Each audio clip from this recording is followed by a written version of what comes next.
hukum ya biar aja diikuti prosesnya. Para tersangka kan saya tidak boleh berkomentar pada substansi perkaranya karena itu ada yang nangani dan tentunya ada bukti-bukti yang bisa dipakai untuk biar proses hukum berjalan. KPK-nya sendiri harus berjalan karena KPK itu selama lebih dari 2 itu semua urusan mesti tetap berjalan. Komisionernya kan 5, 1 mungkin tersangka dan belum tentu tidak aktif juga kan. Sebelum diputus mungkin saja dia masih akan ada di situ. Tapi seumpama terpaksa harus nonaktif itu kan masih ada 4 dan itu sah. 3 saja sah mengambil keputusan untuk proses hukum kita.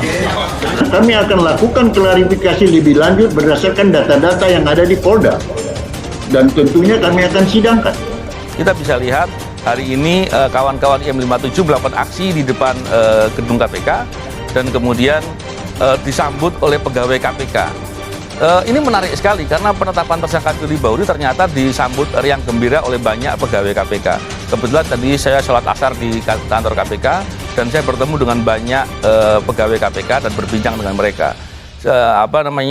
Ini hal yang luar biasa. Tentunya kita berharap dengan proses penyidikan ini bisa betul-betul memeriksa bukan hanya Firly Bahuri, kalau ada pihak lain mesti diungkap. Tapi kan Pak Firly ini ingin bermain formal, bukan bermain masalah etika. Kalau bermain masalah etika, ya secara lega formal wajar harusnya mundur gitu kan.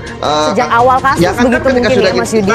Sebelumnya pun seharusnya sudah mundur. Oke, tapi saya melihat bahwa dia akan terus bertarung dalam tanda kutip ya terkait dengan kasus yang menimpa dia. Itu tadi saya katakan Mbak bahwa kita berharap bahwa Polda Metro Jaya setelah menetapkan tersangka ini harus segera melimpahkan sehingga ketika dia menjadi terdakwa dia akan diberhentikan secara tetap gitu ya, sehingga pertama pemerintah tidak kerja 2 kali ya kan. Kemudian yang kedua, kita kan sebenarnya di sini adalah mencoba untuk menyelamatkan KPK dari keterpurukan. Kenapa? Karena kan belum pernah terjadi ada ketua KPK menjadi tersangka kasus korupsi. Apa yang dilakukan oleh Polri hari ini kemarin ya, itu saya kira tepat sekali. Bahkan kalau menurut saya seharusnya bisa dari sebelumnya.